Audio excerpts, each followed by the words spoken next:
Mesdames et messieurs, bienvenue à cette nouvelle session d'information. Voici l'essentiel de l'actualité. Tête à tête entre le président congolais Félix Tshisekedi et son homologue français Emmanuel Macron à l'Élysée. Cette rencontre s'inscrit dans le cadre de la participation de la RDC au 19e sommet de la francophonie. C'est déjà pour ce samedi 5 octobre le lancement de la campagne de vaccination contre la variole du singe. Le go de cette vaste opération sera donné dans la ville de Goma en province du Nord Kivu. Ce vendredi 4 octobre, on parle du démarrage du championnat national. Victoire de l'Olympique Club Renaissance. Les 3 buts contre 1 en match d'ouverture au stade de martyrs de la Pentecôte de Kinshasa.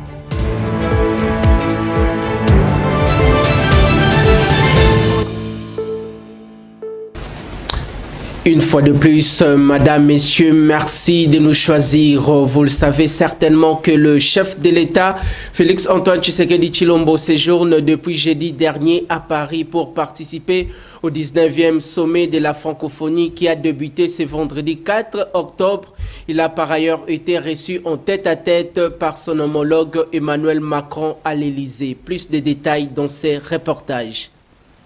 La France accueille le 4 et le 5 octobre 2024 le 19e sommet de la francophonie. Ce sommet construit autour du thème « Créer, innover et entreprendre en français » se déroulera au sein de la Cité internationale de la langue française de Villers-Cotterêts en présence d'une centaine de représentants des chefs d'État et de gouvernement. Le site choisi se trouve à près de 80 km de la capitale française.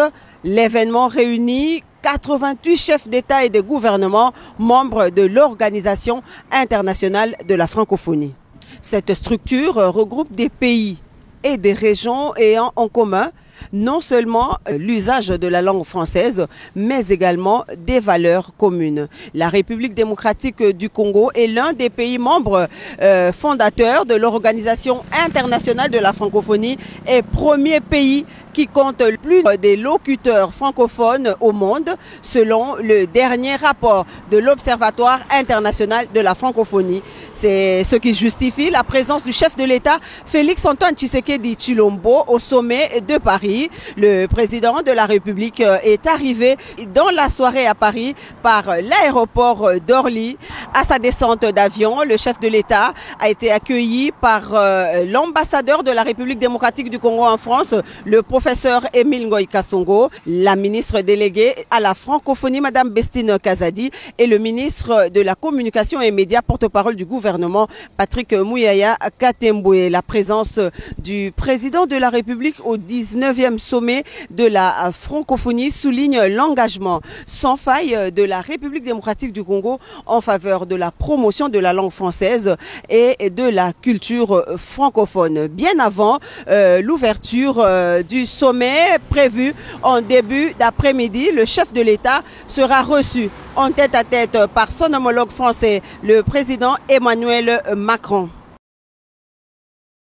Et après avoir foulé ses pieds à Paris, le président congolais Félix Antoine Tshisekedi Tshilombo a échangé avec son homologue Emmanuel Macron à l'Élysée sur plusieurs sujets d'actualité d'intérêt commun entre les deux nations, notamment la sécurité, l'économie et tant d'autres. Voici dans ses commentaires. Arrivé le jeudi dans la soirée à Paris, au terme de sa visite d'État de 3 jours en Hongrie, le président Félix Antoine Tshisekedi Tshilombo a été reçu pour un entretien en tête-à-tête dans la matinée de ce vendredi au palais de l'Élysée par son homologue français Emmanuel Macron. Les deux chefs d'État ont abordé des sujets d'intérêt commun. Ils ont profité de l'occasion pour faire les points sur le suivi des dossiers qu'ils avaient évoqués ensemble lors de leur précédente rencontre au mois d'avril de cette année en France. Le président Tshisekedi et Macron ont également abordé la situation sécuritaire et humanitaire qui prévaut dans la partie est de la République démocratique du Congo suite à l'agression par les Rwandais, notamment l'évolution du processus de Luanda qui vise à rétablir un dialogue entre Kinshasa et Kigali. Après cet échange, les deux présidents se sont rencontrés dans les après-midi lors de la cérémonie d'ouverture du 19e sommet de la francophonie organisé à Villers-Cotterêts au sein de la Cité internationale de la langue française au nord de Paris, dont les thèmes créer, innover et entreprendre en français. À l'ouverture du 19e sommet de la francophonie à Paris, le président français Emmanuel Macron pense que la francophonie est un lieu pour porter une diplomatie qui défend la souveraineté, l'intégrité territoriale partout à travers la planète. Voici dans cet extrait choisi par votre rédaction.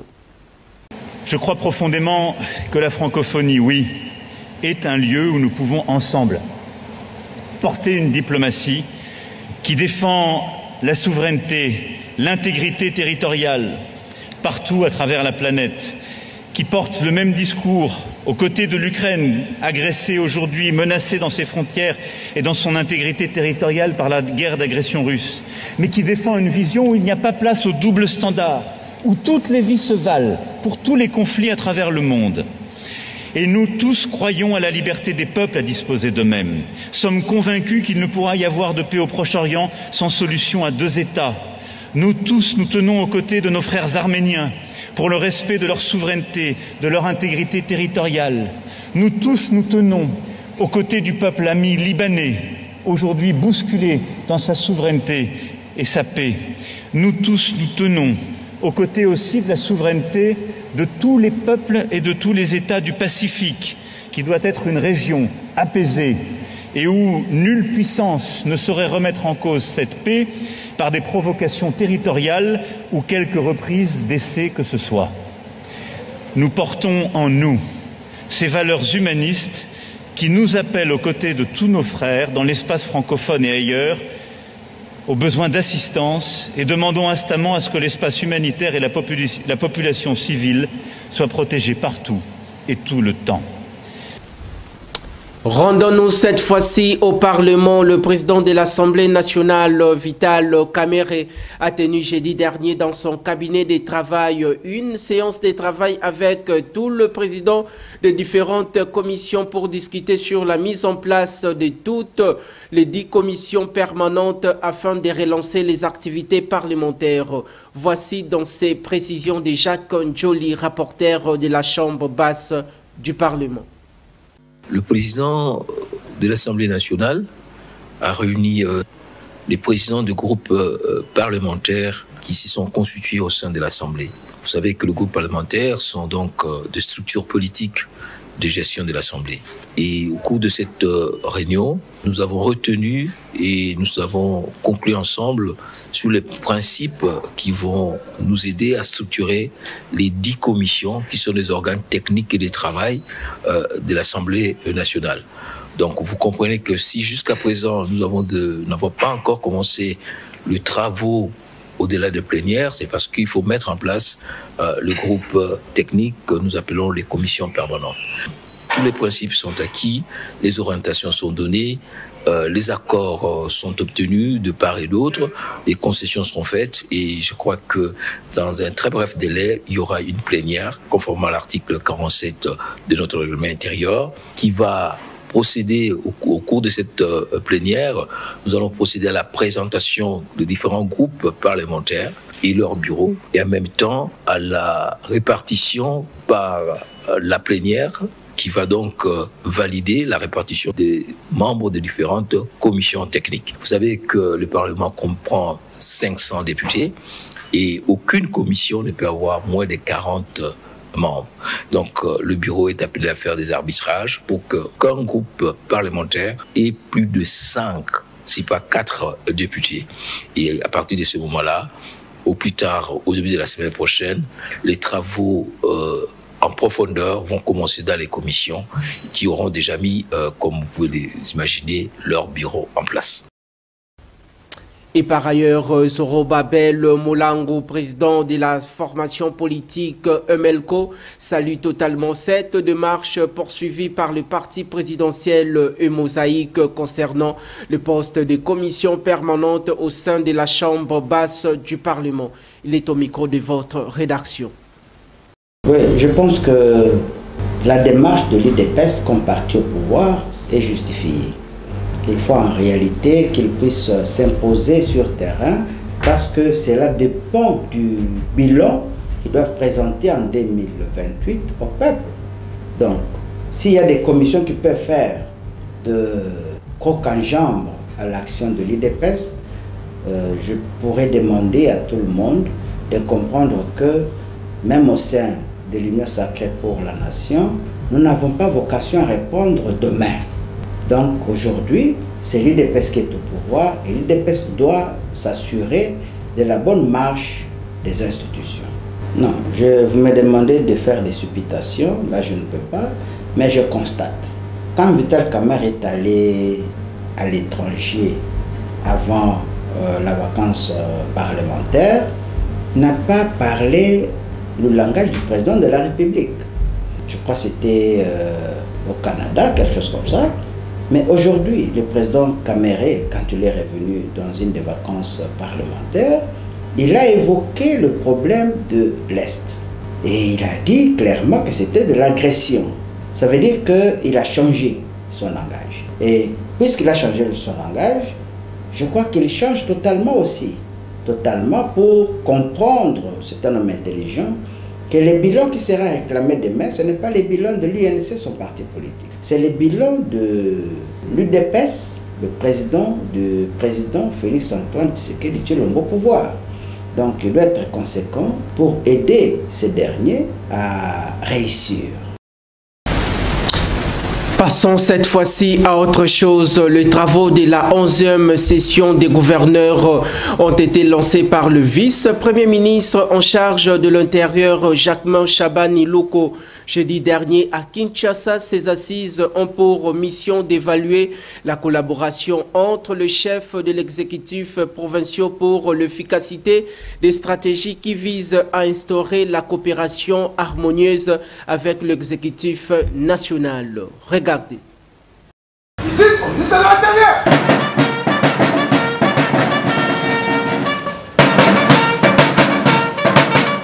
En marge de la tenue de la 11e session de la conférence des gouverneurs, le vice-premier ministre, ministre de l'Intérieur, Sécurité, Décentralisation et Affaires coutumières a ouvert ce jeudi 3 octobre l'atelier d'évaluation de la mise en œuvre des recommandations issues de la 10e session de la conférence des gouverneurs tenue au mois de novembre 2023.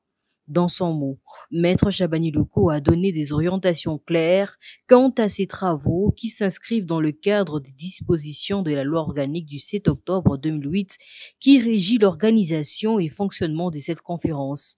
Chaque expert associé à la mise en œuvre doit être en mesure de présenter des paramètres clairs quant à l'état d'exécution et de déterminer si les recommandations ont été totalement ou partiellement mise en œuvre. Ces experts vont pendant 2 jours évaluer la collaboration entre les chefs d'exécutifs provinciaux pour l'efficacité des stratégies qui visent à instaurer la coopération harmonieuse avec l'exécutif national. Ces travaux d'évaluation ont une mission constitutionnelle légale de formuler des avis et des propositions, sans oublier des recommandations en matière politique et législative au niveau national en vue de consolider l'unité nationale et établir une harmonie essentielle entre le gouvernement central et les provinces. Il sied de rappeler que la création de ce cadre a pour rôle de garantir une compréhension de politique publique d'ensemble, tant au niveau national que provincial, en tenant compte des réalités spécifiques de chacune des provinces.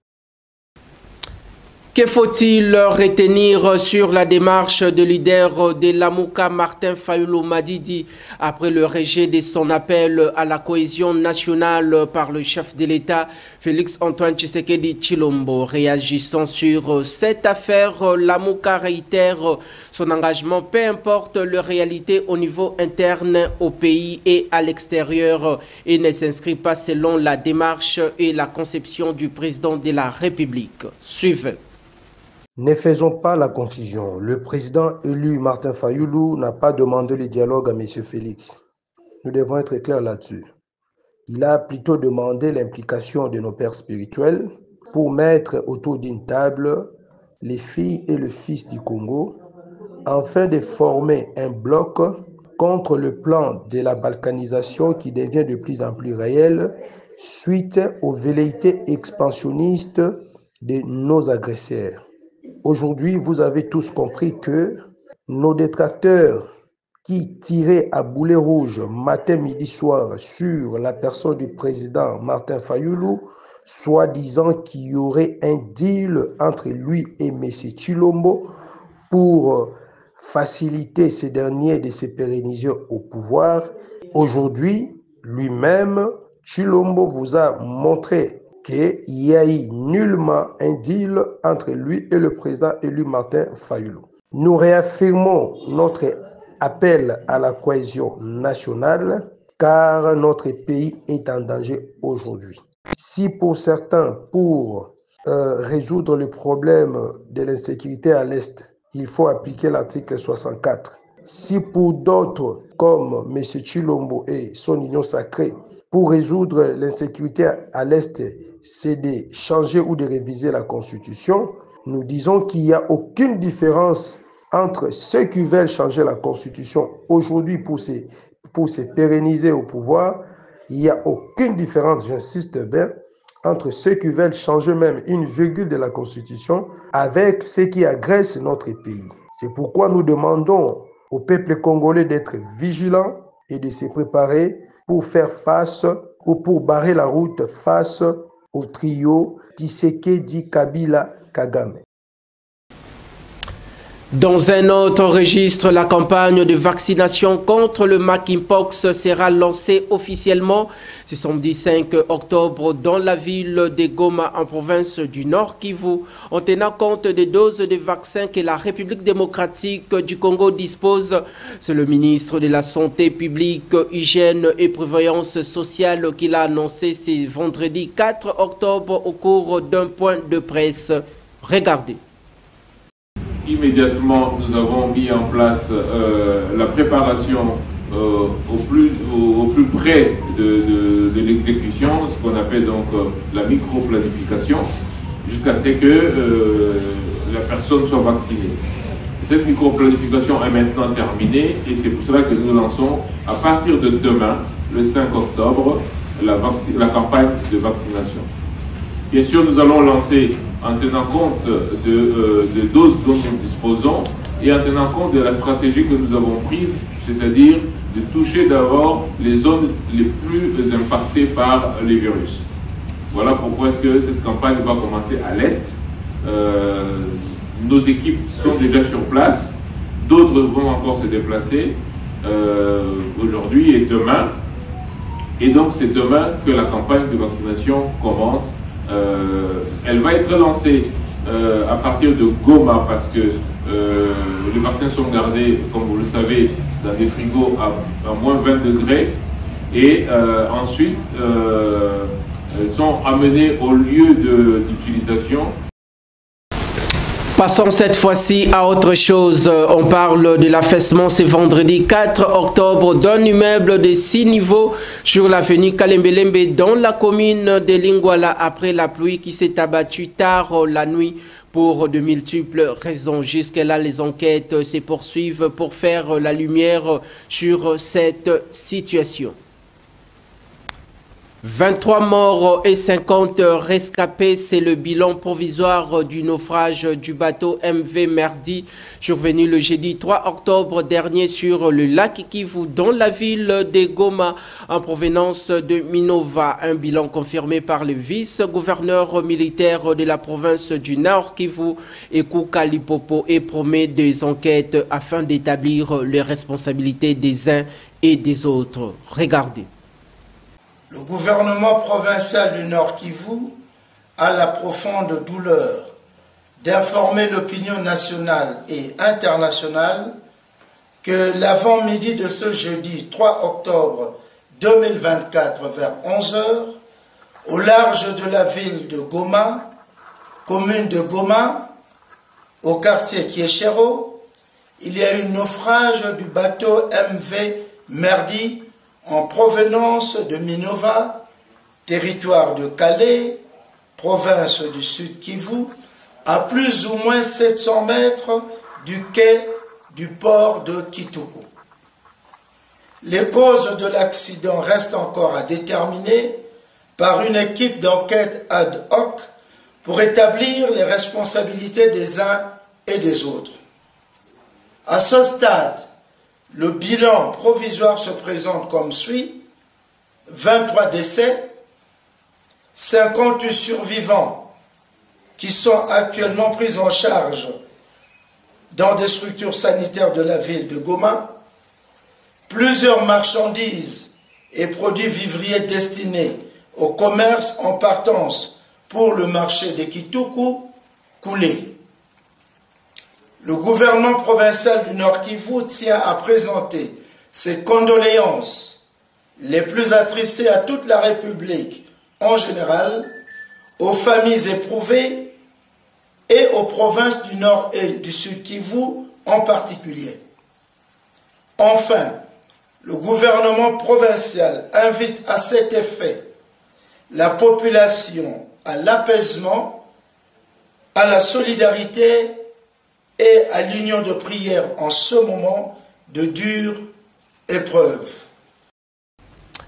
Abordons les questions sportives dans ce journal. Le Léopard U20 de la République démocratique du Congo sont sacrés champions du tournoi UNIFAC en battant les Congo-Brazzaville, pays hôte, par 2-1 jeudi dernier au stade Massamba Débat. Les deux réalisations du côté congolais sont les œuvres de Tony Talassi. Suivez dans ces détails. Les hommes du coach Guy Bukasa ont réussi à sortir tête haute dans ces derbys du fleuve Congo au stade Massamba Débat en se posant devant les Diables Rouges. Score final 2-1. Le Léopard U20 de la République démocratique du Congo remporte le tournoi UNIFAC édition 2024.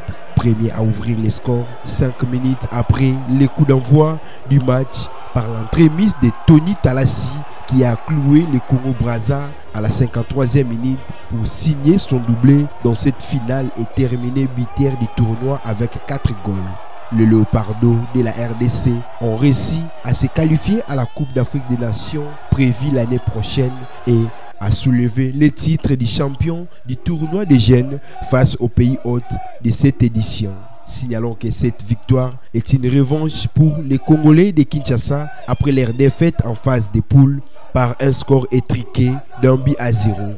Rappelons qu'après la sélection des Léopards seniors dames déjà qualifiés, les juniors ont également validé le billet de la Coupe d'Afrique des Nations 2025. Restons toujours dans ces registres consacrés aux questions sportives au niveau national. On parle du début du championnat national. Ce vendredi 4 octobre, l'Olympique Club Renaissance a battu l'AC Kouya à match d'ouverture par un score de 3-1. Suivez ces détails signé Espoir Kinamvidi. C'est un début significatif pour l'Olympique Club Renaissance du Congo en championnat d'élite cette saison. Un match d'ouverture ce vendredi 4 octobre au stade de Martyrs de la Pentecôte. Les Rennais se sont imposés face à l'Académie Club Kouya Sport grâce à un doublé de Sami Aouka à la 5e et 9e minute et un but sublime du défenseur Nzungu Bafouana à la fin de la rencontre. Alors que la réduction du score est intervenue à la seconde partie du jeu, soit à la 82e minute du côté Kouya. 3-1, l'OC Renaissance lance parfaitement sa saison sportive 2024-2025 avec une victoire écrasante. Il s'y est dénoté que cette affiche compte pour la première journée du groupe B et Mazembe va donner le go du groupe A ce samedi 5 octobre à Kamal City face à l'AC Malolé de Kananga. Par ailleurs, les autres clubs engagés à la 30e édition de la Ligue nationale de football entreront en lice ce week-end pour le match de la première journée. Notons que l'ouverture a été lancée par Bosco Mouéou et Sabin Machini, respectivement, président de la commission de gestion de la Ligue nationale de football et membre du comité de normalisation de la Fédération congolaise de football association. Parlons cette fois-ci de valeurs nutritives. Que savez-vous de l'ananas? Complétez votre connaissance à travers ces commentaires signés par votre rédaction. L'ananas est connu principalement pour son fruit comestible, qui est en réalité un fruit composé. Il se cuisine aussi bien dans les desserts que dans le plat sucré-salé. Riche en vitamines et minéraux, il apporte une multitude de bienfaits pour la santé. L'ananas est hydratant, rafraîchissant, de sa très grande richesse en eau. Il est anti-inflammatoire et analgésique. Il a un bon pouvoir antioxydant. Ils peuvent contribuer à prévenir l'apparition de plusieurs maladies, entre autres le cancer, les maladies cardiovasculaires et diverses maladies chroniques, en neutralisant le radicaux libre du corps. Il est une source de manganèse et de cuivre. Il est riche en vitamines B1, B6, C, vitamine A, les folades, les fers, les sodium, les calcium, les potassium. Il favorise la circulation sanguine et diminue le risque de maladies cardiovasculaires.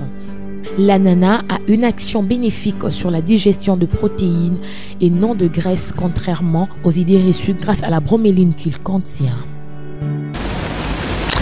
À présent, la page météorologique. Demain matin à Kinshasa, il y aura de belles éclaircies. La température dans la capitale congolaise sera de 22 degrés Celsius. La force du vent oscillera aux alentours de 6 km par heure. Et à l'après-midi, de petites averses seront au rendez-vous et la température atteindra les 29 degrés Celsius. Mais la température ressentie sera plus chaude, soit 29 degrés Celsius. Et enfin, dans la soirée, il va pleuvoir. La température retombera vers 27 degrés Celsius.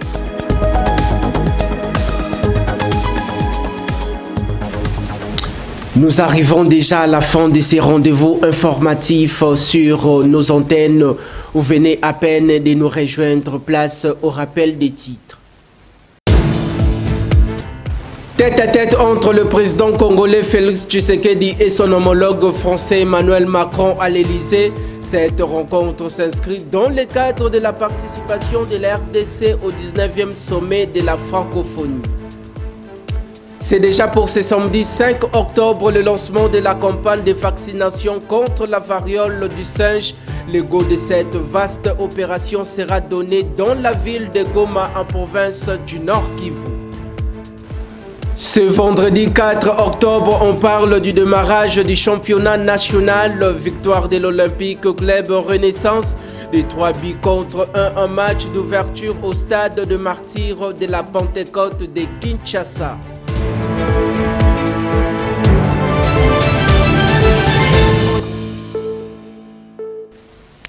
La conjugaison des efforts sans relâche de la rédaction et de la technique a conduit à la réalisation de ces majestés travail. D'ici là, portez-vous bien et excellente suite de nos programmes en compagnie de Kinartu TV, votre partenaire d'excellence.